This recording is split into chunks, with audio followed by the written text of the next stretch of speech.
Selling your car to Carvana is as easy as... As easy as pie? Sure. All you have to do is enter your license plate or VIN. As easy as a stroll in the park. Okay, then just answer a few questions and you'll get a real offer in seconds. As easy as singing. Why not? Schedule a pickup or drop off and Carvana will pay you that amount right on the spot. As easy as playing guitar. Actually, I find that kind of difficult. But selling your car to Carvana is as easy as... Can be. Visit Carvana.com or download the app to get an instant offer today. With Starbucks Holiday Blend for Nespresso Virtuo, now exclusively at Target, there are even more ways to share the joy. Savor every smooth and festive sip all holiday season with friends and family at home to fill every indulgent day with cheer.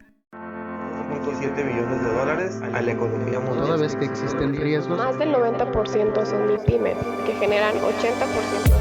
Dame 20 minutos de tu tiempo y yo a cambio te daré información sobre los temas más relevantes en materia de comercio exterior, fiscal y aduanas con un toque humano.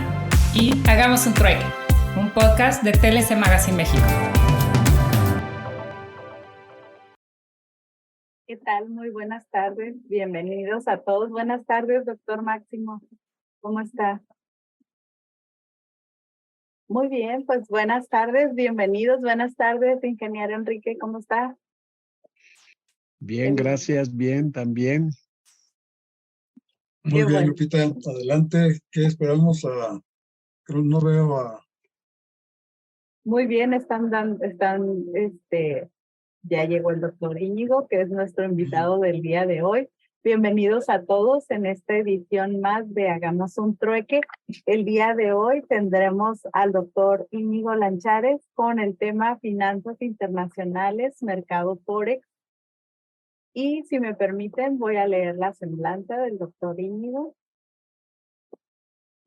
El doctor Íñigo Lanchares es licenciado en Derecho por la Universidad Jesuita de Deusto, con diplomado en especialidad económica. Cuenta con varios posgrados, destacando el MBA por la prestigiosa Escuela Jesuita de Negocios de ESADE de Barcelona, España. Es doctor en Derecho por la Universidad de Morelos. Posee una dilatada experiencia profesional en la industria inmobiliaria y del entretenimiento en varios países.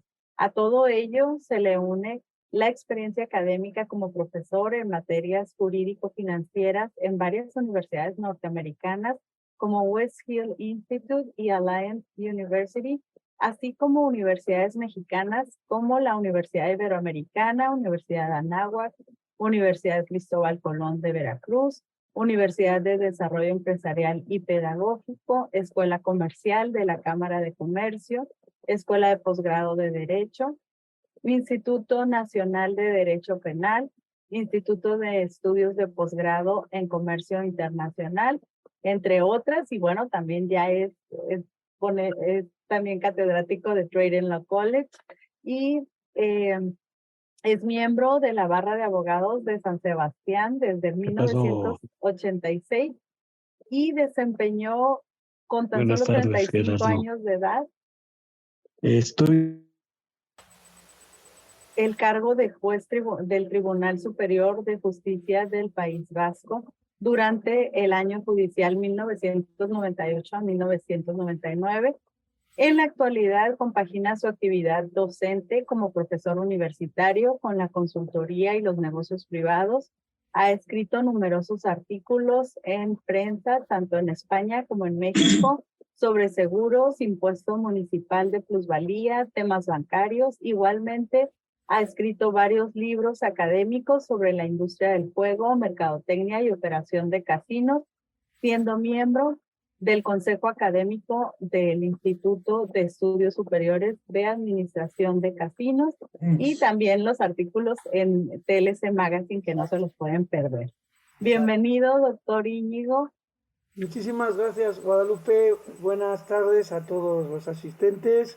Un saludo también al doctor Carvajal, como no, a Magdalena Jiménez, al ingeniero Enrique Herón. Es un honor para mí estar aquí por segunda vez en este espacio para hablarles sobre un tema muy también relacionado con el comercio internacional y con las aduanas, que es el tema de finanzas internacionales y entraremos un poquito en el mercado de divisas, el Forex. Adelante si quieres hacer algún otro comentario. Nada más si quiere usted poner su presentación. La presentación. Exacto, sí, perfecto. Bueno, vamos a, permítame que ponga mi presentación. Es que, de acuerdo. Bien, voy a estructurar un poquito porque creo que son 1 hora y media, ¿verdad? De exposición, ¿verdad? Es 1 hora, bueno, pero más o menos lo complementamos 45 minutos a 50 minutos de exposición del ponente y después los 10 minutos de preguntas y respuestas. Muy bien. Bueno,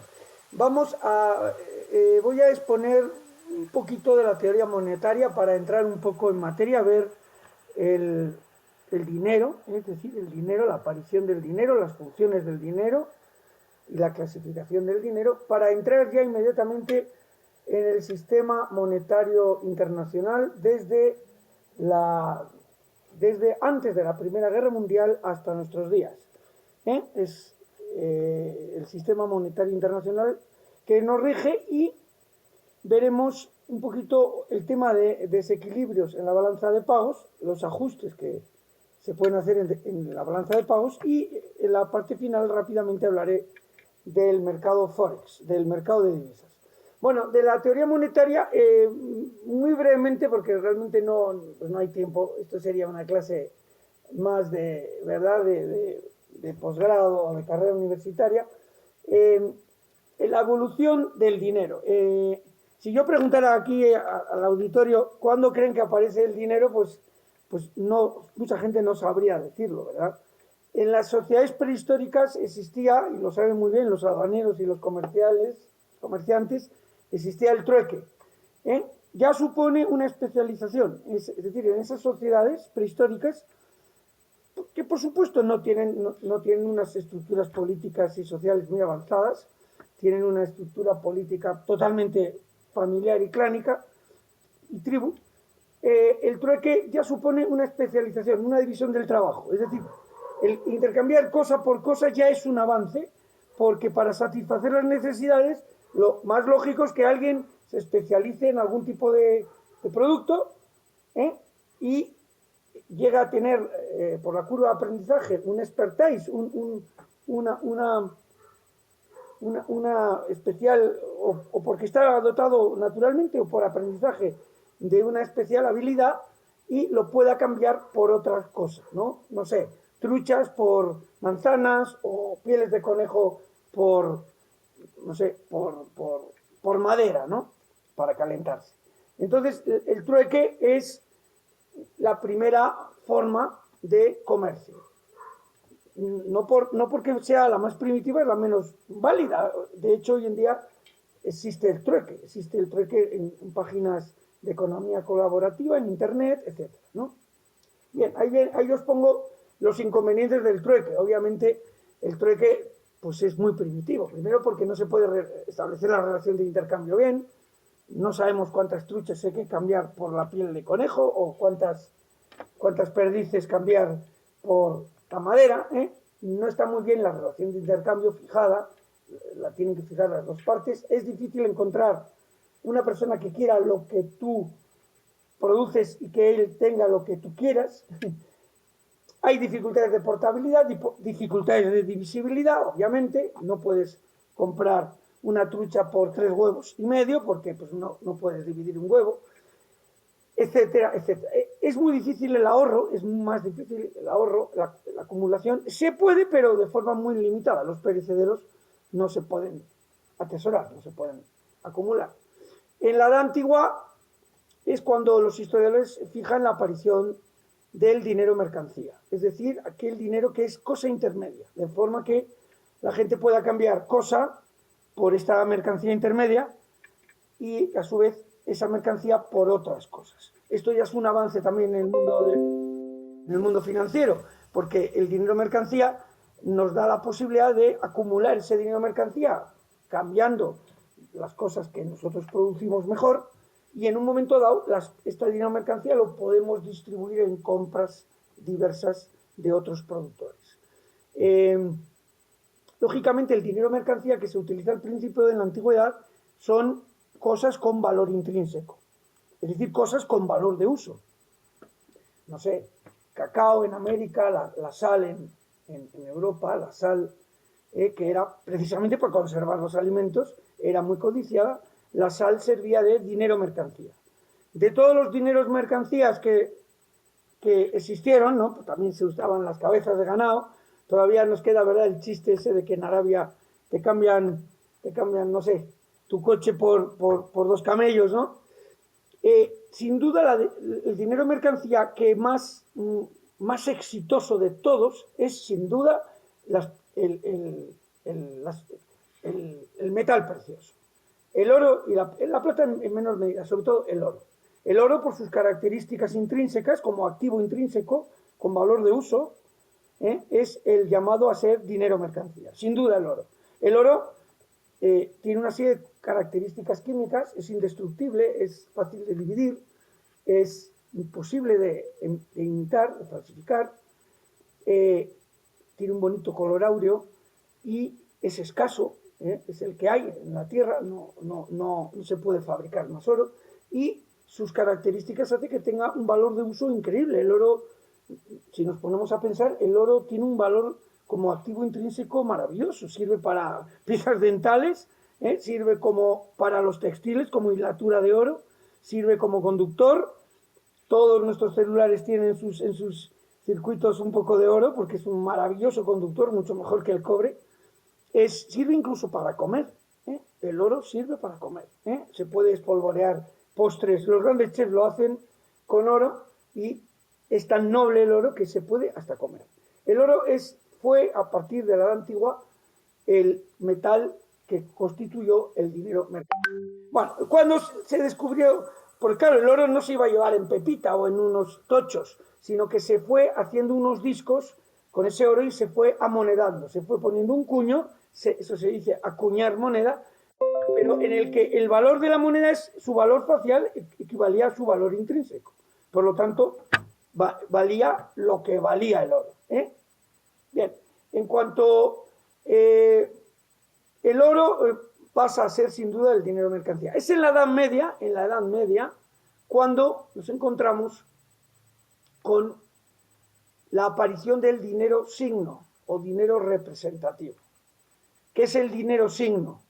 Bueno, quizá porque viniera de Oriente, no sabemos bien, pero el caso es que el dinero signo son una serie de recibos o fichas de depósito, como diríamos, ¿verdad?, en la actualidad, una ficha de depósito que emitía un cambista, un orfebre, un especialista en oro, en la entrada de las villas de las ciudades, de las villas medievales, donde se celebraban ferias. Los mercaderes iban allí a intercambiar sus productos.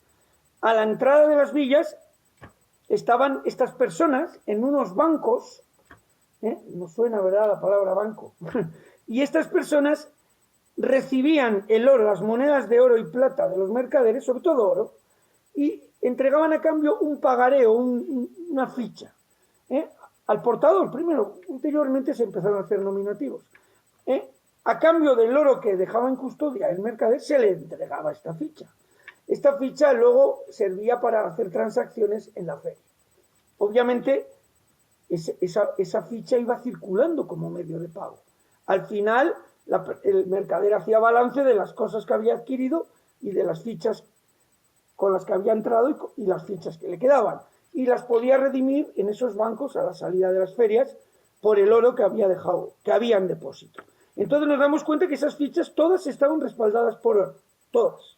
Ese es el origen de los bancos, eran bancos, y el origen de los bancos es totalmente medieval. Concretamente es muy difícil saber cuál fue el primer banco así importante, pero puede ser bancos de las ciudades italianas, pues seguramente el Banco de Siena o algún banco de cualquier villa o burgo importante de la Edad Media, sobre todo italianas y alemanas. Evidentemente, la institución del banco nace ahí. También nace en la Edad Media la institución mercantil de la quiebra, que no era más que, o bancarrota, que no era más que cuando desaparecía el orfebre, porque también había orfebres que entregaban a cambio de oro la ficha y luego se desaparecían. El mercader, en un acto de furia, rompía el banco, lo quebraba de una patada. Eso, de ahí viene la figura mercantil de la bancarrota o quiebra. Bien, eso en cuanto a la aparición del dinero signo o representativo. Quiere decir que todo ese conjunto de recibos o de fichas que hacen de medio de pago, que hacen de papel moneda, están respaldados por oro. Bien, no, ya empezaban los banqueros a hacer de las suyas y emitían más fichas del oro que recibían. Decían, uy, emite más fichas, porque con eso podemos comprar en la feria. Nos lo aceptan los demás mercaderes. Oye, pero es que no hay respaldo en oro, no importa. Muchas de esas fichas nunca se redimían. De ahí nace un poco la idea de dinero fiduciario. Dinero fiduciario es un dinero que se emite en la creencia de que no todo el mundo lo va a redimir por oro, aunque lo puede hacer, Y el emisor tiene la confianza, por eso es doble confianza, doble fides, dinero fiduciario, la confianza de que no todo el mundo lo va a redimir, algunos van a seguir haciendo transacciones con esas fichas. Bueno, pues ya los banqueros inventaron el negocio del banco. El caso es que este dinero signo o representativo es el que va a prevalecer toda la Edad Media, toda la Edad Moderna, hasta prácticamente nuestros días. Este dinero signo o representativo. Bien, no vamos a ahondar en el tema de la Edad Moderna. En la Edad Moderna, el Renacimiento es la época de las grandes conquistas del hombre. El hombre cree más en sí, se sale de la oscura Edad Media, del valle de lágrimas que nos pintaban, ¿verdad?, los clérigos, y el hombre sale, tiene ansias, ya el hombre empieza a ser importante, el centro. En el Renacimiento y posteriormente, en el siglo XVII y XVIII, va a haber un mercantilismo muy importante, un bullonismo, es decir, una verdadera fiebre por el oro. La gente mata y muere por el oro. Ese bullonismo hace que los países conserven el oro, no lo quieran entregar.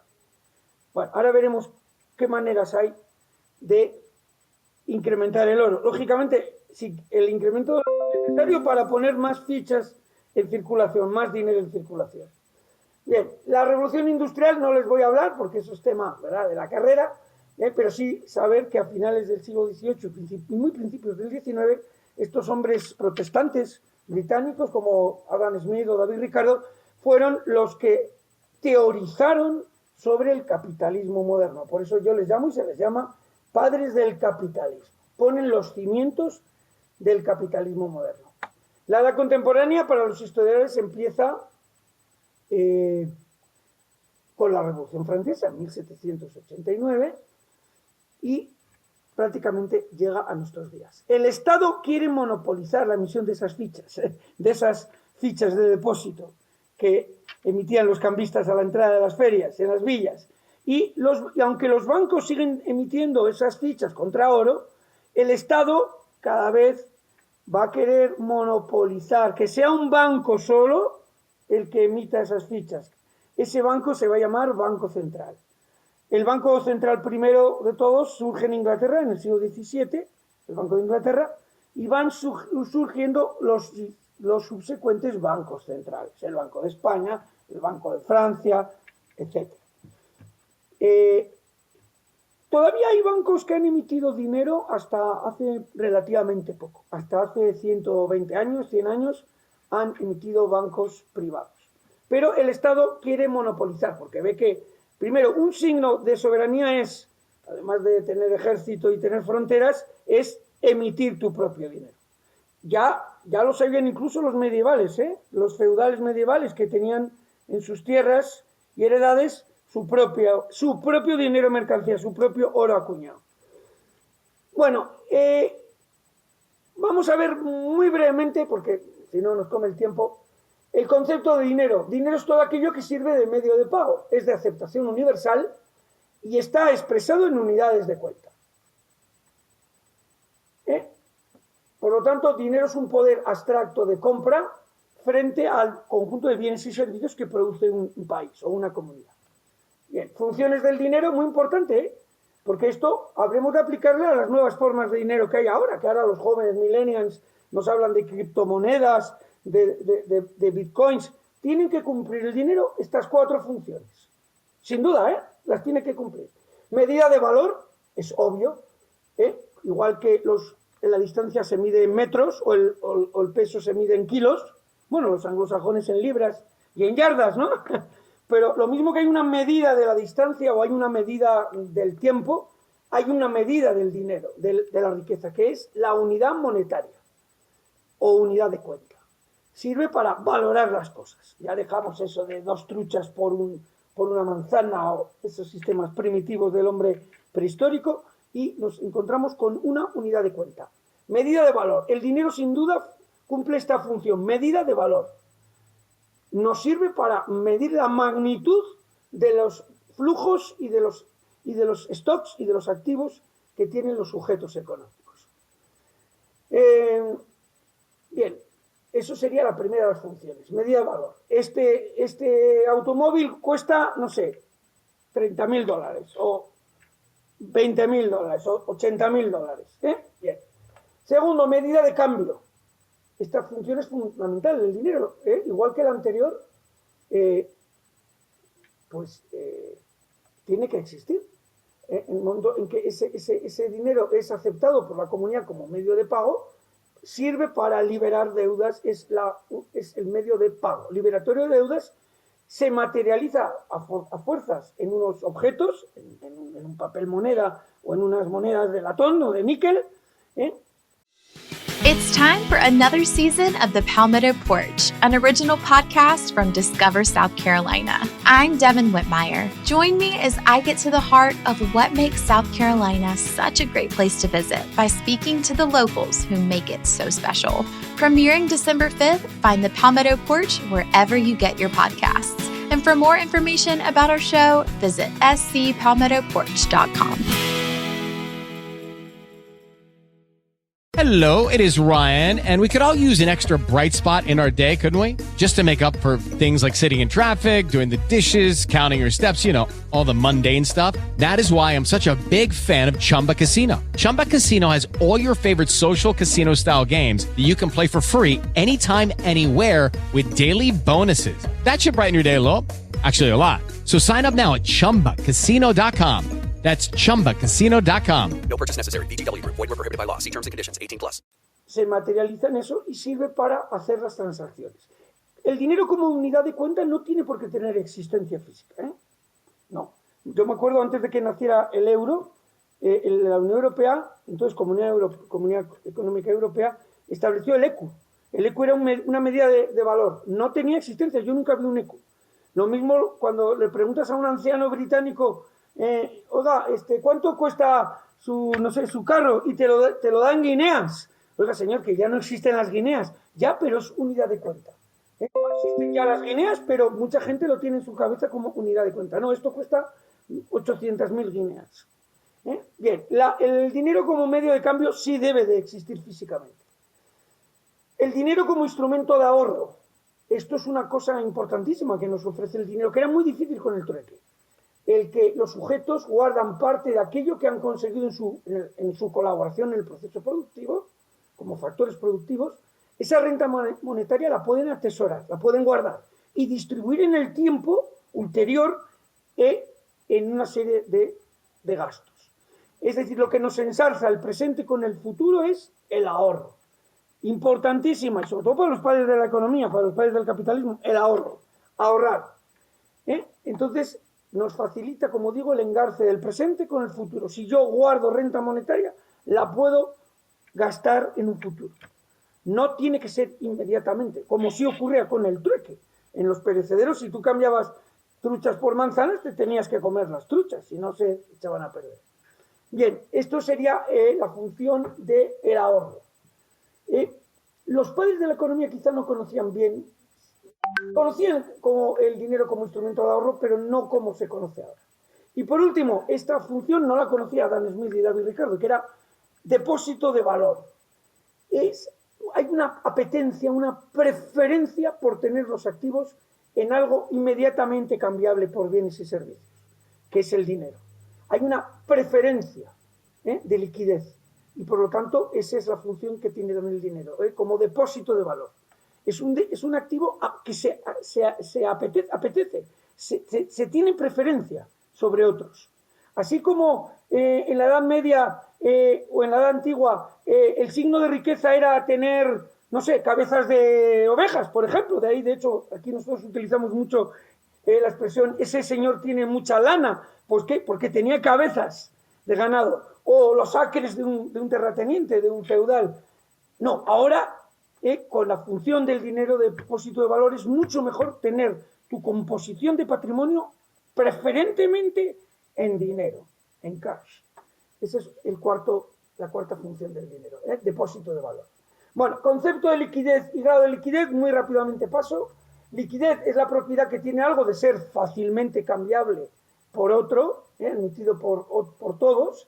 La propiedad que tiene algo de ser fácilmente admitido. El dinero es fácilmente admitido por bienes y servicios. Es lo más líquido que hay, el dinero. Grado de liquidez de un activo es la facilidad con que puede ser cambiado por dinero ese activo sin merma o con poca pérdida, que experimente poca pérdida, en cualquier momento. En ese sentido, es más líquido una cuenta por cobrar, un cheque por cobrar, que un terreno industrial, o que una maquinaria, o que unos vehículos, flota de vehículos de una empresa. Tiene más liquidez, por supuesto el dinero es lo más líquido, pero pueden luego en ese grado de liquidez estarían las cuentas por cobrar, también los inventarios tienen más liquidez que esos otros activos permanentes, como puede ser un terreno industrial o una nave industrial. Eso sería lo menos líquido, con menos grado de liquidez. No quiere decir con menos valor, Y por último, preferencia de liquidez del mayor o menor deseo que puede tener una persona de poseer dinero, un activo en forma líquida, en forma de dinero. Bien, rápidamente, porque si no, nos come el tiempo. El dinero se puede clasificar en dos grandes tipos: dinero propiamente o dinero del Estado. Hoy en día el dinero es monopolio del Estado, todos los estados tienen su ley de moneda y establecen una moneda de curso legal y forzoso en sus fronteras. En México es el peso, en Guatemala en Polonia es el zloty, en Costa Rica es el colón, o en Canadá es el dólar canadiense. Dinero del Estado o propiamente dinero. Luego está abajo el dinero bancario, del que no vamos a hablar. Dinero bancario son formas monetarias diversas que no son dinero propiamente. El dinero propiamente o dinero del Estado pueden ser dos tipos, ya lo hemos visto en el rápido flash histórico. Puede ser dinero mercancía, es decir, el oro o la plata físicamente, con igualdad entre el valor como activo a su valor monetario o facial, dinero mercancía, y dinero signo o representativo, que son pues lo que crearon los cambistas, esas fichas de depósito que llamamos billetes. El billete puede ser convertible, sustituto de metal o fiduciario, cuando ese billete se puede canjear en el Banco Central por oro, totalmente, sin ninguna restricción, o fiduciario, es decir, sí se puede, pero no tanto, porque no sabemos si hay reservas para canjear todos los billetes en circulación, pero en la doble confianza de que no todo el mundo lo va a cambiar por el oro, y que todo el mundo cree que se puede cambiar en cualquier momento, van a seguir circulando los billetes. Por lo tanto, se cumplen las funciones del dinero sin ser totalmente convertible ese dinero. Y por último, el dinero inconvertible, signo inconvertible, que por desgracia o por suerte es el dinero que tenemos todos en la cartera. El dinero, los billetes de banco, que son billetes inconvertibles. Ya no cambia nadie por oro, nadie lo cambia. Ha existido, como te digo, en el sistema que veremos de patrón oro, la posibilidad de que los titulares de esas fichas, de esos billetes, los pudieran canjear por oro en el Banco Central. Ya no es en el banco de ese cambista a la entrada de la ciudad, no, en el Banco Central del país. Bien, esos serían billetes inconvertibles. La moneda fraccionaria, la morralla, ya no es tampoco dinero mercancía, obviamente ya no son morrallas en cobre o en oro, son pues de plástico. Yo he visto incluso ya monedas de plástico que por supuesto valen menos su producción que el valor que tiene, aunque sea 10 centavos de peso o 10 centavos de dólar, el costo de producción es menor que el valor facial, está claro. es un dinero inconvertible. Bueno, aquí os pongo unos ejemplos reales, esto es real. El Banco de la República de Colombia pagará al portador 20 pesos en oro. Bien. O este otro banco norteamericano, Treasury United States, o sea, el Tesoro de los Estados Unidos, $100 en oro, en monedas de oro, gold coin. Payable, o sea, pagable al portador. Estas eran las primeras formas de dinero signo. Pero siempre con un respaldo en oro. Acuérdense de los cambistas medievales. Bien, este es el origen del dinero. Y ahora vamos a ver, antes de entrar en los sistemas monetarios, en el sistema internacional monetario, antes de entrar en eso, vamos a ver un poquito los regímenes cambiarios que hay en el mundo. ¿Qué quiere decir regímenes cambiarios? El Fondo Monetario Internacional, que luego veremos que aparece después de Bretton Woods en 1944, acabando la Segunda Guerra Mundial, ya cuando las potencias habían ganado a Hitler, a Alemania, nace el Fondo Monetario Internacional, también nace el Banco Mundial y se crea un acuerdo medio raro intergubernamental, no entre estados, sino intergubernamental, que fue el FMI, el GATT, el Acuerdo General para Aranceles y Comercio. Antes de eso, os quiero comentar qué regímenes cambiarios hay en el mundo. Es decir, qué sistemas hay en el mundo en cuanto a monedas o signos monetarios de cada estado. En el mundo existen, según el Fondo Monetario, otros autores hablan de otras clasificaciones, claro. Entendiendo por regímenes el conjunto de reglas que describen el papel que desempeña el Banco Central en la determinación de los tipos de cambio. Existen, para el Fondo Monetario Internacional, 8 grandes sistemas. Primer sistema, que no exista moneda nacional. Bueno, hay algunos países que no tienen moneda nacional, sino que han adoptado una moneda fuerte. No sé, Ecuador, Salvador, Panamá, son países que están dolarizados. Tienen el dólar americano. Ellos no tienen moneda propia, no tienen.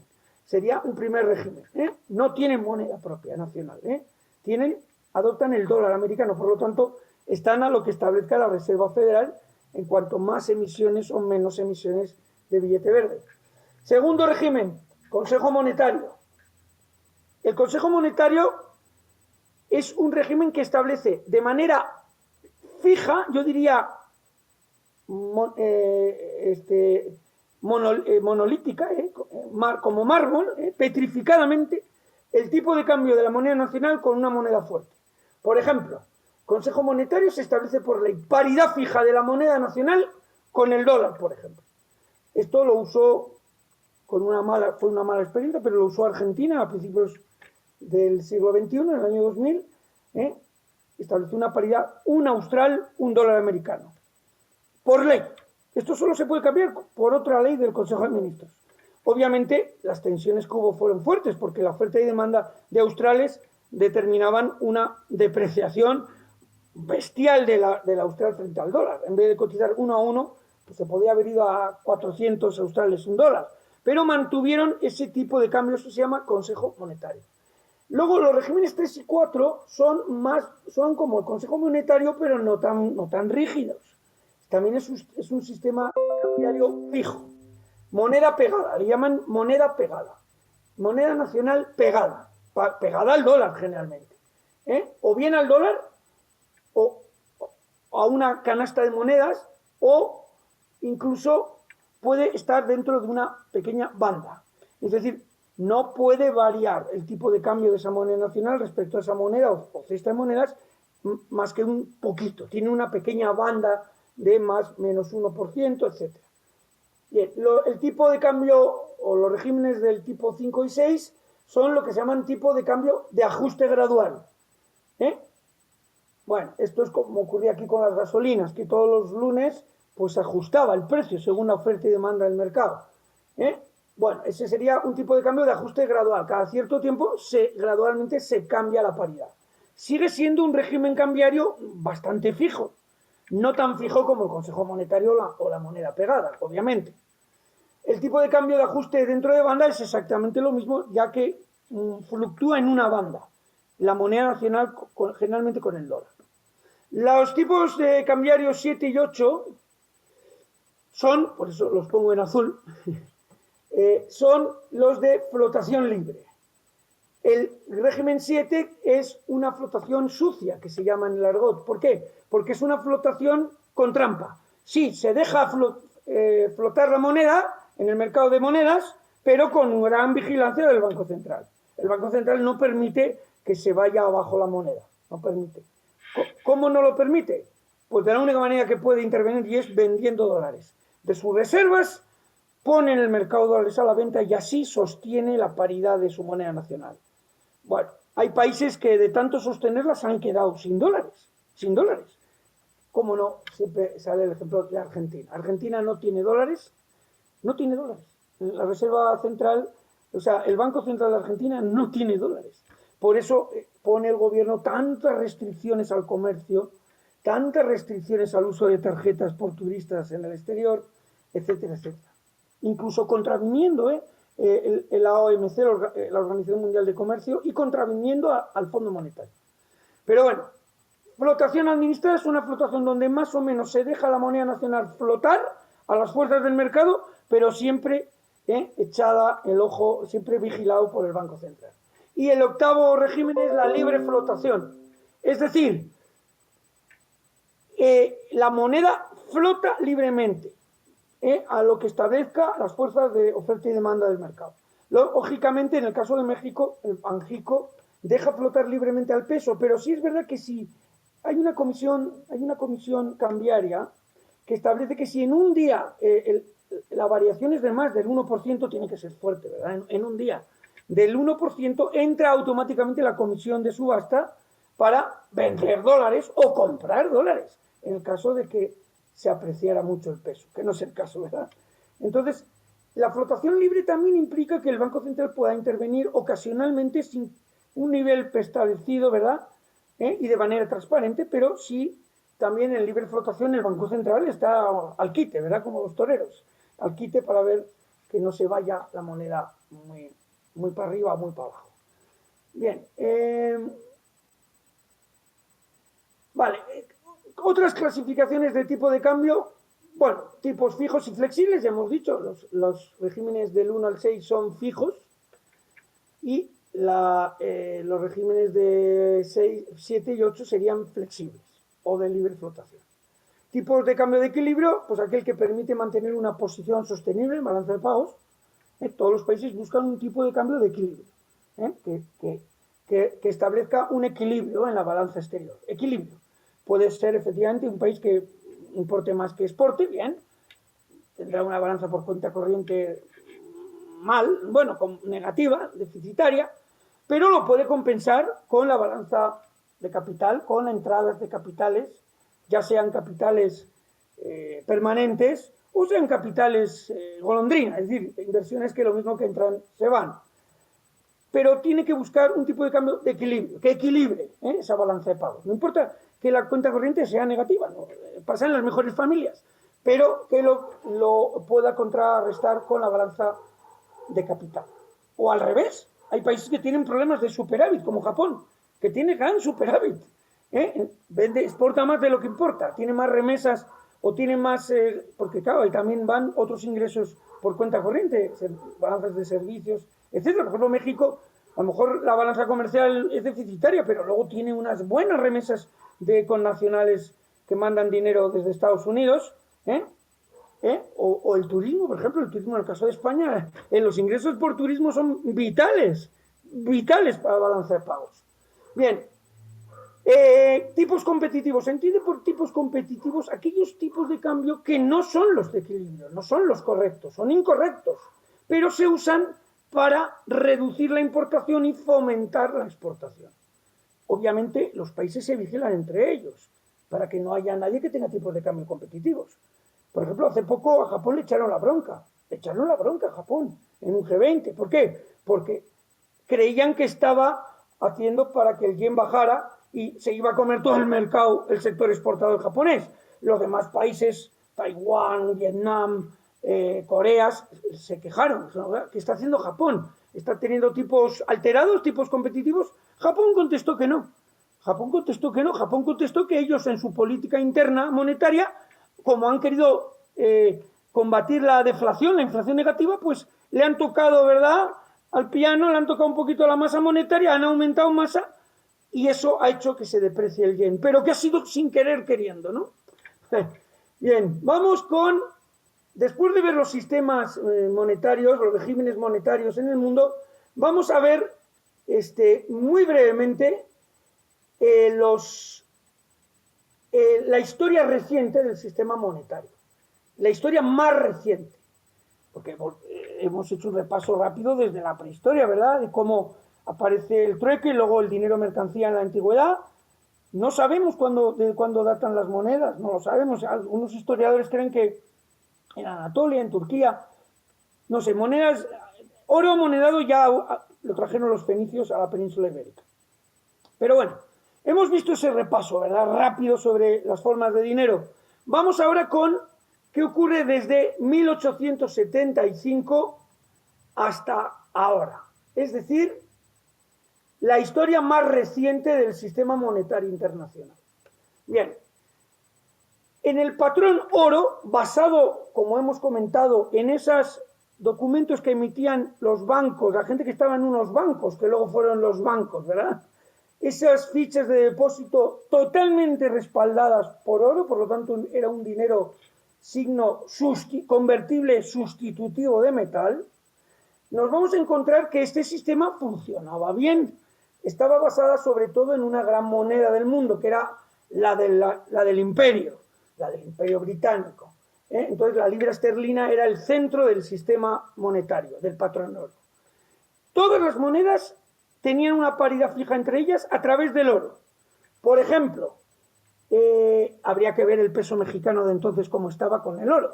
Por ejemplo, vamos a suponer que la libra esterlina cotizaba, pues no sé, 4,25 libras onza Troy.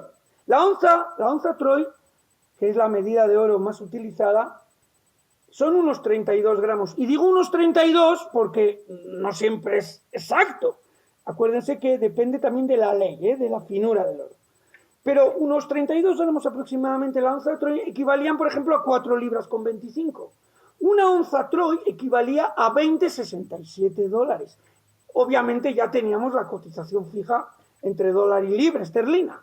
Una libra eran 4,86 dólares. Les puedo decir que a finales del siglo XIX España puso la peseta, desbancó al viejo real, al real español, y emitió, en su emisión la peseta eran 100 pesetas, una onza Troy. Eran 32 gramos de oro, 100 pesetas. O lo que es lo mismo, una peseta, 0,32 gramos. No, ni siquiera un gramo, 0,32 gramos de oro de 26 quilates. Con lo cual, en aquel momento, si hacías la conversión, salía más o menos unas 5 pesetas dólar. Unas 20 o 20 y pico libras. It is Ryan here, and I have a question for you. What do you do when you win?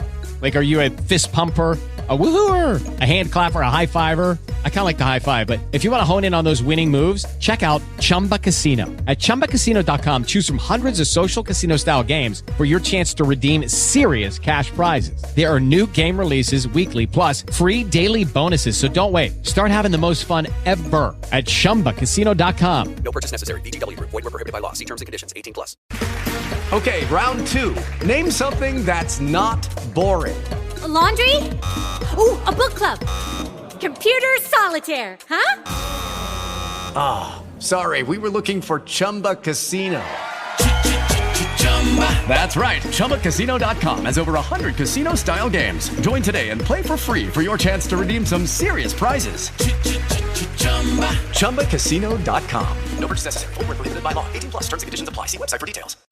Por peseta.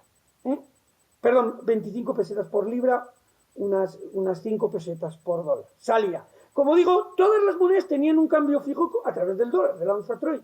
Además, en el patrón oro, los billetes eran convertibles. Todo tenedor de un billete podía ir al Banco Central a que le cambiaran por oro. Bien, este sistema funcionó bastante bien, pero ¿qué creen? Viene la Primera Guerra Mundial, la primera gran guerra. ¿Y qué creen? En esa primera gran guerra, pues los países pasan de todo. Es decir, empiezan a emitir billetes sin respaldo en oro. Emiten. ¿Y por qué emiten? Pues porque los países tienen que comprar armamento, municiones, uniformes, botas bélicas para la Primera Guerra Mundial. Entonces, tanto Francia como Alemania, como Italia, como en gran medida Gran Bretaña, emiten mucho dinero, empiezan a darle a la máquina de emitir dinero, sin respaldo en oro. Por lo tanto, el patrón oro se viene abajo, totalmente. Se viene abajo. Cuando acaba en el año 1918 la Primera Guerra Mundial, nos encontramos con países como Alemania con una hiperinflación, habían emitido muchísimo dinero, la capacidad productiva del país pues estaba muy tocada por la guerra, entonces hay una hiperinflación, pero descomunal, la que hubo en Alemania. Dicen que costaba 1 millón de marcos el billete de autobús, de tranvía. Efectivamente, esa hiperinflación hace que también las paridades fijas con el oro se vengan abajo. Ya no se sabe cuántos marcos vale una onza Troy. Se viene abajo el marco alemán. Eso fue una de las concausa, no digo que sea la causa, del advenimiento de estos partidos nazis, fascistas en Italia, etc. Por la inflación y el desequilibrio interno y externo que supone la inflación. Bueno, en el periodo entre guerras, por esto que estoy contando, hay una gran desconfianza entre los países, ya no confían. El comercio mundial se viene abajo, ya nadie comercia con nadie. ¿Por qué? Porque ya nadie quiere el signo monetario del otro país en pago, ya nadie los quiere, nadie quiere marcos, nadie quiere francos, nadie quiere. Se pueden hacer algunas transacciones siempre que sea en oro, el oro sí lo quieren. Bueno, entonces, en el periodo de entreguerras hay una gran bajada del comercio, hay devaluaciones competitivas, todo el mundo quiere poner más barato la onza Troy, o sea, para poder vender más fuera. Hay devaluaciones competitivas de los signos monetarios con la onza Troy, todo el mundo lo hace, con la idea de poder exportar, pero claro, si todo el mundo hace eso, nadie exporta, porque nadie importa. Entonces, esa desconfianza nos lleva a guerras comerciales, y realmente es un periodo, lo pueden saber pues, muchos aduaneros que han estudiado historia del comercio, saben que en el periodo entre guerras bajó muchísimo el comercio mundial, muchísimo. Los países abandonan el patrón oro clásico lo abandonan. El último en abandonar fue Suiza y Estados Unidos. Hombre, Estados Unidos, porque quieras o no, iba allegándose de casi todo el oro del mundo, porque ellos comerciaban y vendían sus productos a los países bélicos. Bueno, nadie quiere importar, todo el mundo quiere exportar, eso es insostenible en una comunidad internacional. Hay devaluaciones competitivas, hay la teoría de empobrecer al vecino, te enriqueces tú a costa de empobrecer al otro, hay devaluaciones competitivas y hay una enorme guerra de precios. Si a esto unimos el crack de Nueva York en 1929, que supuso un crack de la bolsa de Nueva York, pues nos dará el terreno abonado, ¿para qué? Para que se advengan estos regímenes totalitarios, el partido nazi en Alemania y el partido fascista en Italia, y pues está todo preparado para la Segunda Guerra Mundial. Después de la Segunda Guerra Mundial, como digo, en el año 1944, ya los países, las potencias se reúnen porque ya saben que está ganada la guerra. Alemania ya solo está cediendo terreno en el este y ya han desembarcado también en Normandía los aliados, y ya sabe Alemania que tarde o temprano pues van a llegar a Berlín y van a perder la guerra. Ya lo sabían los oficiales alemanes, ya lo sabían, incluso les puedo decir que ya empezaban más atentados contra Hitler. El caso es que en el estado de New Hampshire se celebra la conferencia de Bretton Woods. En esa conferencia no estuvieron muchos países, estuvieron poquitos países, pero se establece un nuevo orden mundial, un orden monetario y económico mundial. ¿Por qué? Hombre, se está terminando una guerra con más de 50 millones de muertos. Hay una desolación y hay un ánimo de querer cooperar, de querer los estados ayudarse, de querer volver otra vez a fomentar el comercio. Eso es lo que les ilumina a estos estados que celebran la conferencia de Bretton Woods. Concretamente, en Bretton Woods salen tres grandes cosas: el Fondo Monetario Internacional, el Banco Mundial y el Acuerdo de Aranceles y Comercio, el GATT. El GATT, que ulteriormente desaparece dando lugar a la actual Organización Mundial de Comercio, OMC. Bien, el GATT no era un acuerdo multilateral entre los estados como fue el FMI o el Banco Mundial, fue un acuerdo intergubernamental porque se oponía a Estados Unidos al GATT. Es curioso, Estados Unidos, que luego fue el que más comerció, el que más se diversificó, ¿verdad?, con sus multinacionales en el exterior, al principio no quería el acuerdo de aranceles y comercio. El acuerdo de aranceles y comercio prevé un desmantelamiento poco a poco progresivo de los aranceles, sobre todo que sean los aranceles el método de protección, que se quiten esas otras focos de protección que habían, como miles de cosas que ponían los estados para poner inconvenientes a la importación, desde licencias de importación, homologaciones, certificados, etc. Hay muchas maneras en que un estado puede frenar la importación para defender a la industria nacional, que aunque ahí luego se equivocan, porque se generan unas distorsiones. Ya lo vimos, ¿verdad?, en la otra conferencia que di sobre economía del comercio, las bondades del comercio internacional. Bueno, el caso es que el Fondo Monetario restablece las paridades a través de lo que se llamó patrón oro de cambio, a través del dólar americano. El dólar americano ya no eran la paridad que había antes, ¿verdad?, de 20 y pico, ¿cuánto era? De 35 dólares onza Troy, no. Ahora ya es una paridad, y todas las monedas a través del dólar tienen una paridad fija, nos recuerda el Consejo Monetario, ¿verdad?, pero con una pequeña fluctuación. El Fondo Monetario permite un más menos 1% en la paridad de todas las monedas con el dólar. Es una moneda pegada, digamos, pegada en banda. Obviamente, si un país solicitaba al fondo, que tenía problemas financieros fuertes porque tenía balanzas de pago muy deficitarias y porque no tenía financiamiento internacional, no la podía compensar la balanza por cuenta corriente con su balanza de capital, pues podía solicitar devaluar, pero con permiso, con permiso, y el Fondo Monetario lo estudiaba. Podía devaluar la paridad, pero lo demás no se permitían devaluaciones. Bien, esto funciona bastante bien, el comercio se revitaliza en el mundo. Se puede decir que la época de más comercio en el planeta no fue los fenicios en la antigua Roma, ni fueron los mercados persas, ni la antigüedad de Egipto, no. Es después de la Segunda Guerra Mundial el periodo de más comercio, de más auge comercial en el mundo. Bien,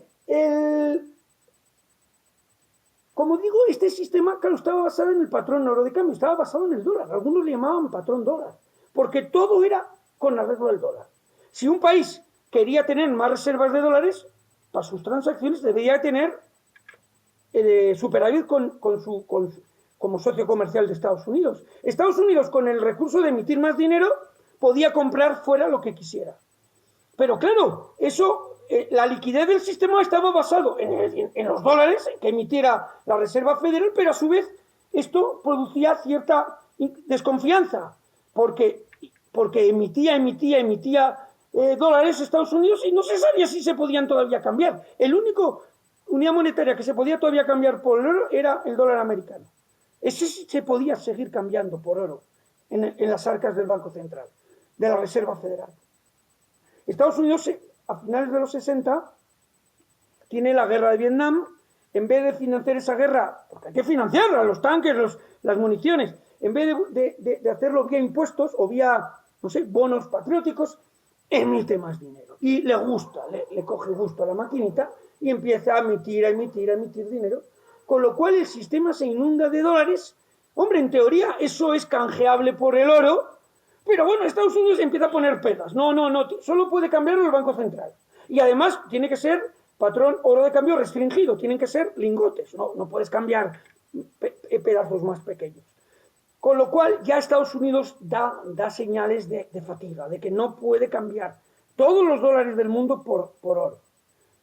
Entonces es cuando viene el colapso del sistema de Bretton Woods. Colapsa Bretton Woods, Estados Unidos anuncia la devaluación del dólar, pasa a de 35 a 38 dólares la onza. Figúrense, ahora está en 2.000 dólares. Pero bueno, en el año 70 Nixon sale en televisión, yo me acuerdo, era pequeñito y era un chavalillo, me acuerdo cómo sale Nixon en televisión y explica que ya no van a poder cambiar los dólares por oro, que se pone un impuesto del 10% a las importaciones y se revalúan algunas monedas, como el yen y el marco. Figúrense, habían perdido la guerra mundial Japón y Alemania, sus monedas ya empiezan a revaluarse, empiezan a flotar libremente y se dan cuenta los americanos de que su dólar cada vez vale menos. Bien, se ensancha la banda para aquellos países que ya no pueden sostener su paridad con el dólar tampoco, a 2,5, más o menos 2,5. Del 1% que había de banda al más o menos 2,25%. Bien, estos son los acuerdos smithsonianos que son subsecuentes al anuncio de Nixon de la no convertibilidad del dólar. El dólar deja ya de ser convertible en oro. Es el último país que convertía su signo monetario todavía en oro. Acaba el patrón oro y actualmente el sistema monetario internacional está basado en el Fondo Monetario Internacional. Hoy en día casi todos los países de la OCDE, países desarrollados, tienen libre flotación. Solo algunos países mantienen regímenes cambiarios de tipos fijos. Obviamente las dictaduras, los países de la órbita marxista, no como Cuba, Venezuela, Corea del Norte, bueno, que ni siquiera son convertibles esas divisas, ¿verdad? El peso cubano o el won de Corea no son convertibles. Son las únicas monedas que no cotizan en el mercado de Forex. Hay muchos estados que tienen todavía protecciones, que tienen regímenes cambiarios, de controles de cambios que no permiten la libre circulación de capitales, no permiten, no se puede hacer de Venezuela no puedes hacer una transacción a Miami, tienes que pedir las divisas, tienes que tener licencia de importación y justificar esa operación comercial, si no, no te dejan. Te pongas como te pongas, no te dejan. Y luego hay países que tienen muchas dificultades de pago al exterior. Por ejemplo, Argentina o Grecia en su momento cuando colapsa, lógicamente ya no puede hacer pagos al exterior. ¿Qué hacen los que tienen los bonos del Estado? Pues fastidiarse, ponerse a la cola, porque es casi una especie de concurso mercantil de un Estado.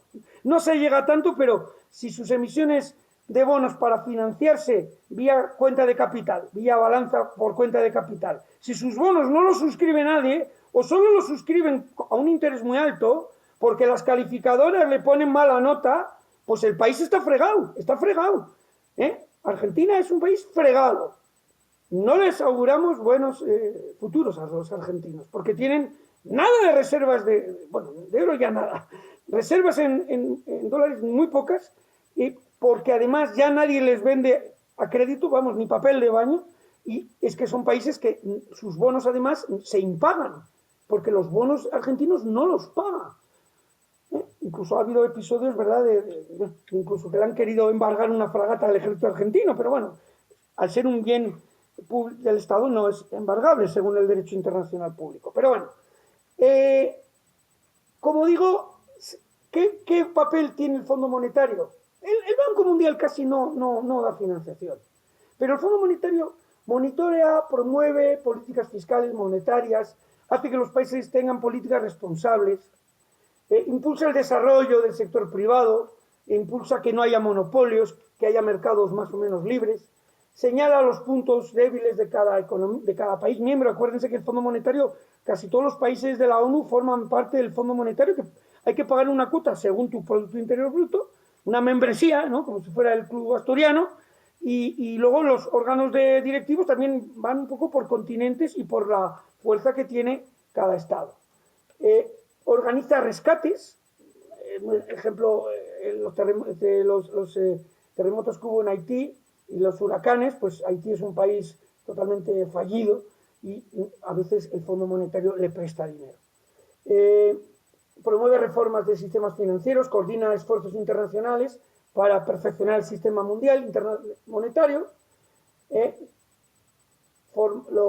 realiza informes, estudios, incluso el Fondo Monetario creó una unidad de cuenta, que más no una moneda, que fueron los famosos derechos especiales de giro, para dar liquidez al sistema cuando iba colapsando el dólar, los famosos DGIs. En fin, el Fondo Monetario tiene un peso importante en el sistema monetario internacional actual. Quiere homogeneizar las políticas macroeconómicas, porque claro, lo que no puede es un país tener una política, otra, una política monetaria, otra, una política fiscal diferente, las trata de armonizar. Bueno, por supuesto, fomentar el comercio internacional, eliminar barreras al comercio, sanear las finanzas de los Estados miembros, modernizar sus sistemas tributarios, de regular las economías, fortalecer el mercado libre, la libre competencia, fundamental, que no haya monopolios, que no haya grupos de poder en los países que quieren aislacionismo, que son globalifóbicos. ¿Por qué? Porque van a perder sus privilegios. En ese sentido tengo que decir, ya lo dije en la anterior conferencia, los países asiáticos se han insertado mucho mejor en la globalización. Bien, voy acabando este bloque antes de entrar en lo que es el mercado Forex. La eterna discusión sobre qué es mejor, tipos de cambio flexibles o tipos de cambio fijos. Yo creo que es mucho mejor tipos de cambio flexibles, libre flotación. Dejar al mercado que determine en cada momento el valor de la moneda.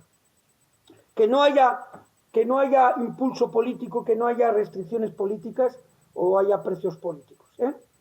Por ejemplo, tengo que decir que el gran exportador del mundo, que es China, que no es transparente, China se dice que tiene 3 billones de dólares en reservas, tiene un comercio, unas exportaciones que no se les acaba, y tiene el yuan muy bajo control. El yuan está totalmente subvaluado. Muy subvaluado el yuan. ¿Por qué? Porque les interesa tener un yuan más o menos bajito, debilito, para poder exportar más. El yuan podría estar casi en paridad con el dólar, y no sé cuántos yuanes, ahora son 5 o 6 yuanes por dólar, pero podría estar casi en paridad. Pero ellos, como no tienen un régimen de libre fluctuación, es un régimen muy controlado, muy fijo, tienen, digamos, un tipo de cambio ajustable, ellos lo ajustan y tienen un yuan. Hombre, eso también puede tener inconvenientes internamente, pero tienen un yuan muy, muy controlado. Bien, con carácter general, los tipos de cambio fijos generan confianza, certidumbre, tanto en operadores como en inversores. No hay no hay volatilidad, claro. En cambio, en los tipos de cambio flotantes hay mucha volatilidad, genera incertidumbre, hay más especulación. Bueno, también hay especulación con los regímenes monetarios de tipo fijo. De hecho, cuando los regímenes monetarios de tipo fijo ya no aguantan la paridad por los fundamentos de la economía, no aguantan esa paridad, hay muchísimas especulaciones y se puede dar lo que se llama devaluación catastrófica. Cuando ya no aguanta el país, ocurrió con el bolívar, ¿no? El bolívar que quería mantenerse 2 bolívares dólar, 6 bolívares dólar, ahora ya no sé ni a cuánto está el bolívar. Bien, vamos muy rápidamente con un tema que es el de permítanme que les pase el ajuste de las balanzas. Esto es muy importante, ¿cómo se ajustan las balanzas? Y esto lo van a entender los oyentes, lo van a entender muy bien con este esquema que les tengo. Este es el esquema. Mecanismos de ajuste de los desequilibrios en la balanza. El equilibrio interno versus equilibrio externo. Con carácter general, los países que tienen déficit en balanza de pagos, pues lógicamente, ¿qué supone? Salida en el patrón oro, que salía oro, y ahora salen divisas. Bien. ¿Qué ocurría cuando salía el oro? Nadie quería sacar oro de las reservas del Banco Central, pero como había déficit, había que sacar el oro, porque había que convertir los billetes que tenían los tenedores, los poseedores de esos billetes, que eran socios comerciales y de los que habías importado. Con la salida de oro del Banco Central se reduce la base monetaria. el dinero en circulación se reduce. Eso es de cajón. Eso supone la reducción de precios internos. Bueno, más que reducción de los precios, como no les gusta bajar, ya lo sabemos, ¿verdad? No les gusta bajar los precios de los productos. Lo que hacen es, inmediatamente, de la reducción de la base monetaria, hay estancamiento. Hay recesión. With Lucky Land Slots, you can get lucky just about anywhere. Dearly beloved, we are gathered here today to... Has anyone seen the bride and groom? Sorry, we're here. We were getting lucky in the limo and we lost track of time. No, Lucky Land Casino, with cash prizes that add up quicker than a guest registry. In that case, I pronounce you lucky. Play for free at LuckyLandSlots.com. Daily bonuses are waiting. No purchase necessary. Void where prohibited by law. 18+. Terms and conditions apply. See website for details. Lucky Land Casino, asking people, what's the weirdest place you've gotten lucky? Lucky? In line at the deli, I guess? Aha, in my dentist's office. More than once, actually. Do I have to say? Yes, you do. In the car before my kids' PTA meeting. Really? Yes. Excuse me, what's the weirdest place you've gotten lucky? I never win and tell. Well, there you have it. You can get lucky anywhere, playing at LuckyLandSlots.com. Play for free right now. Are you feeling lucky? No purchase necessary. Void where prohibited by law. 18+. Terms and conditions apply. See website for details. Posteriormente, se reducen los precios. Cuando hay reducción de la masa monetaria, las tasas de interés suben, al haber menos dinero en circulación. ¿Esto qué hace? Reequilibrar la balanza. Es un ajuste automático. Al bajar los precios internos, el sector exportador pues exporta más, aumenta la exportación. Al subir las tasas de interés, atraemos capitales exteriores en la balanza por cuenta de capital. Entran, porque el dinero, acuérdense, el dinero va donde mejor le traten y donde más seguro hay, seguridad haya. Entonces, cuando suben las tasas de interés, vienen capitales de fuera. ¿Qué ocurría en el sistema patrón oro? Pues en el patrón oro lo que hacía el gobierno es acelerar más estos procesos con un gran sufrimiento de la economía interna, de la gente, aceleraba estos procesos para que, restringiendo aún más la masa monetaria, rápidamente se reequilibrara el sector exterior y rápidamente se reequilibrara la balanza de capital, con más capital. Esto se llamó las reglas del juego. En el patrón oro se agudizaba esa bajada de la masa monetaria. ¿Con qué fin? Con el fin de reequilibrar la balanza rápidamente. Eso suponía miseria, recesión, estancamiento económico. Eran ajustes duros. Lo vemos en las películas de Charles Chaplin, ¿verdad? La pobreza de finales del siglo XIX, principios del XX. Bien, en el actual sistema, ¿cómo se maneja esta reducción de la base monetaria? Por déficit en balanza de pagos. La autoridad económica lo reajusta, ¿cómo? Mediante lo que llamo yo un sistema de acordeón del Banco Central. Quita o pone masa monetaria jugando con la deuda pública. Es decir, reposición, aumenta la oferta monetaria justo en la cantidad contraria a la que se ha reducido el déficit de balanza de pago. Y contrarresta.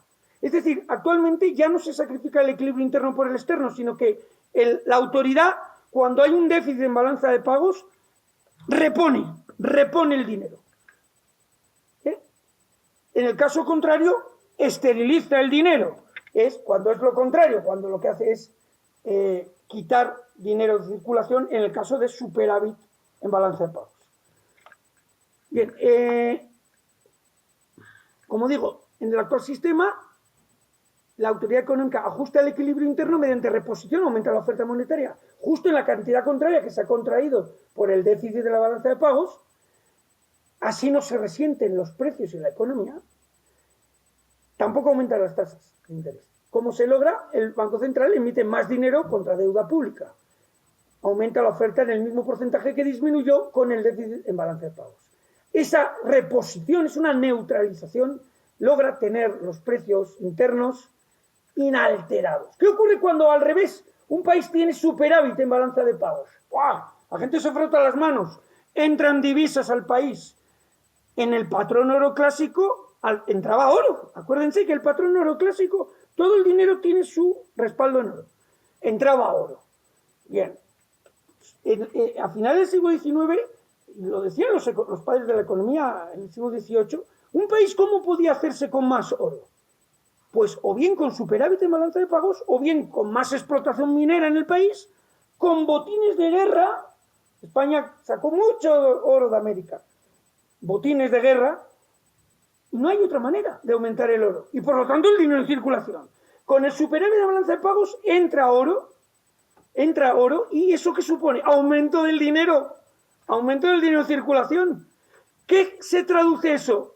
En inflación, en aumentos de precios. Muy peligrosa también la inflación, tanto como el estancamiento económico. Disminuyen las tasas de interés. Al haber mucho dinero disminuyen. Entonces, esto reajusta automáticamente la balanza. Al aumentar los precios, el sector exterior ya no vende ni un cacahuate fuera, vende mucho menos fuera el sector exterior, al aumentar los precios.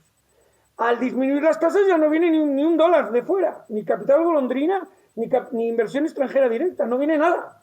Así reequilibran la balanza que fue superavitaria en su momento. Bien, al subir los precios baja el sector exterior exportador y al bajar las tasas ahuyenta los capitales. En el patrón oro, ¿cómo se reequilibraba esto? Agudizando más el aumento de la base monetaria, generando más inflación, y eso reequilibraba con el sufrimiento del equilibrio interno, ¿verdad? Con el sufrimiento del pueblo, reequilibraba la balanza. En el actual sistema, ante superávit en la balanza y aumento de la base monetaria, ¿qué es lo que hacen? Contrarrestar mediante la esterilización. El Banco Central vende deuda pública y recoge el dinero del público. Y de esa manera neutraliza ese aumento de la masa monetaria y deja más o menos inalterados precios y tasas de interés. ¿Cómo lo hacen? Bueno, pues, ¿cómo se hace esto? Pues se hace así. Si prima el equilibrio interno, se ajusta la balanza de pagos. Si es deficitaria o superavitaria crónica, devaluando o revaluando la moneda nacional en los regímenes de tipo fijo, o depreciándose o apreciándose libremente la moneda en los de libre flotación. Esto es lo que reajusta las balanzas actualmente, las balanzas de pagos. La propia moneda, aumentando su valor o disminuyendo. Por eso, cuando decimos el peso mexicano está en libre flotación, quiere decir que en un minuto tienes 20 cotizaciones. Está continuamente fluctuando. Es muy difícil para los especuladores saber si va a subir el dólar o va a bajar el dólar, no lo saben. Pero la libre flotación supone que el dólar y el peso se van a comportar en su paridad según los fundamentos de la economía. Y por lo tanto, esos serían un poco el reequilibrio o los mecanismos de equilibrio de la balanza.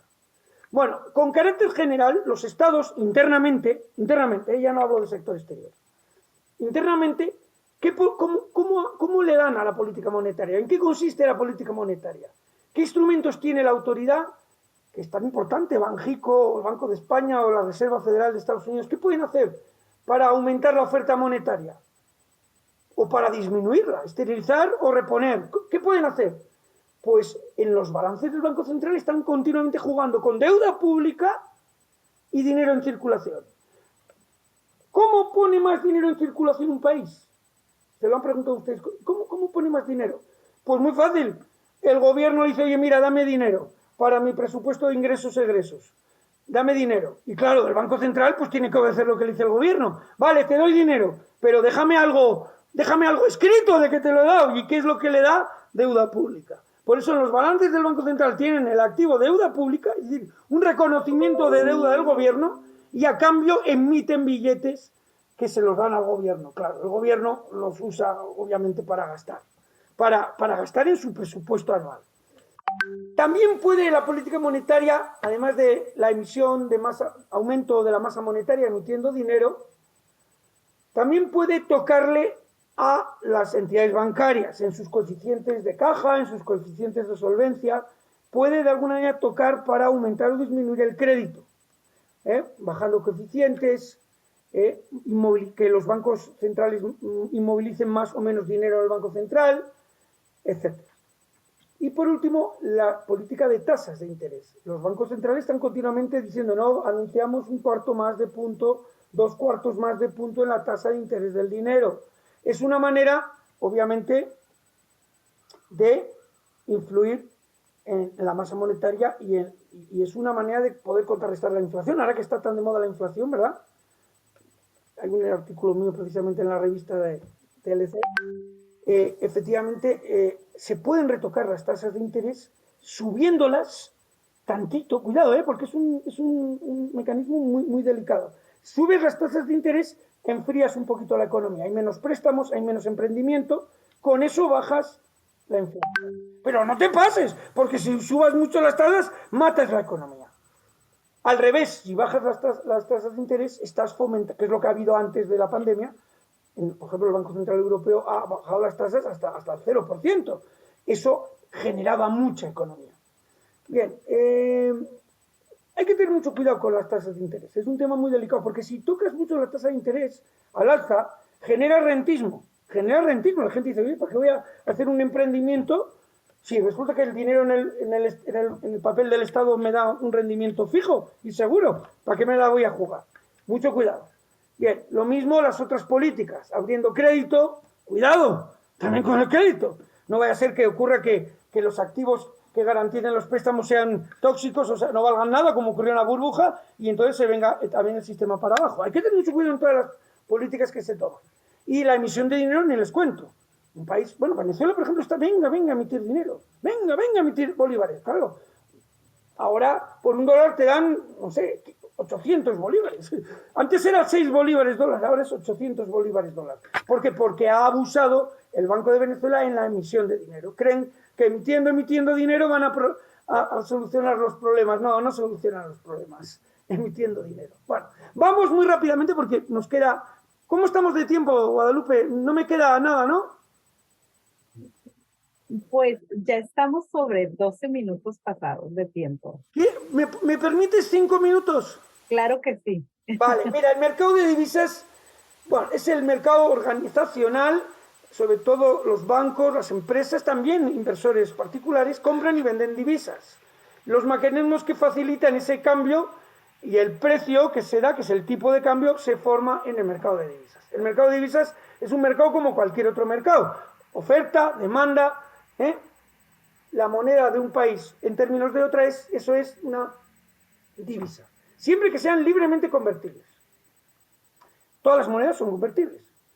Ahora, si alguien viene con rupias de la India aquí, seguramente no van a tener para cambiarle en pesos mexicanos, pero se puede hacer a través del dólar.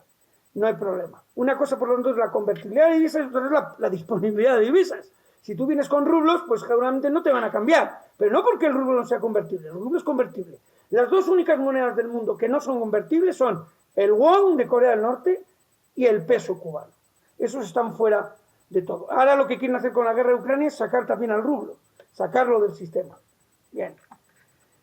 Bueno, aquí viene efectivamente la cantidad de paridades que hay en el mundo. Hay unas 200 monedas. Eso supone diariamente casi 19.900 tipos de cambio. Si se utiliza el dólar como moneda vehicular, se pueden hacer siempre todos los tipos cruzados a través del dólar. Por lo tanto, no necesitas saber las 19.900 conversiones, no, con saber solo 200 contra el dólar ya puedes establecer las otras paridades, lo que se llaman tipos cruzados. Bien, el dólar sigue siendo moneda vehicular, moneda de reserva. Todos los bancos centrales tienen dólares. Incluso se pensó que con la creación del euro le iba a desbancar. No la ha desbancado el euro al dólar como moneda de reserva. Es moneda de inversión, es moneda de transacción y es moneda de facturación. Tú ves a un comerciante de Angola que vende algo a un comerciante de la India y la facturación está en dólares. También es moneda de intervención. Acuérdense cómo muchos bancos centrales tienen que comprar o vender dólares para mantener su paridad en banda o su paridad fija con el dólar. Tienen que andar comprando y vendiendo todos los días. Bien, los tipos cruzados indirectos, bueno, pues ahí vienen las ventajas que supone basarnos en el dólar. Se reduce el número de parejas de monedas, aumenta el tamaño líquido del mercado, simplifica los procedimientos de las operaciones, reduce los saldos que se necesitan tener en las distintas monedas. Bueno, rápidamente, Bueno, las 7 principales monedas del mundo, pues bueno, pues ya la saben. El dólar norteamericano creo que está presente en el 90% de las transacciones que hay en el mundo. El euro, esto es el símbolo Forex. El euro está en un 37%. El yen también en Asia es muy importante, un 20% de las transacciones. Dirán, ¿por qué esto suma más de 100? Porque la pareja son 2 monedas, por lo tanto sería base 200. Sobre 200. El franco suizo, no es porque Suiza sea un gran país, muy potente, sino porque tiene toda la banca está domiciliada, mucha está domiciliada en Suiza. El dólar canadiense y el dólar australiano.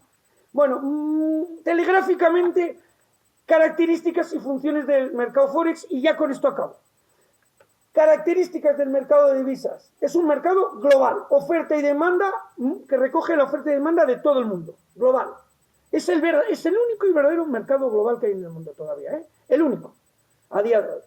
Es un mercado que establece un precio único de cada pareja de divisas, un precio único.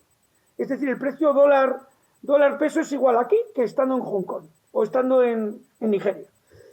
El mercado es descentralizado, es decir, aunque es un mercado OTC, es decir, es un mercado sobre mesa, es decir, sobre mostrador, over the counter, es un mercado descentralizado, donde se realizan, aunque se puede hacer telemáticamente por tu terminal una transacción, se realizan sobre todo en los mercados de las plazas de Londres, Nueva York, Tokio, Singapur, Hong Kong, Zurich. Es un mercado continuo, no tiene apertura y cierre, es continuo. Las 24 horas del día, los 365 días del año. Es un mercado profundo y líquido, va a depender de la hora del planeta en que estés operando.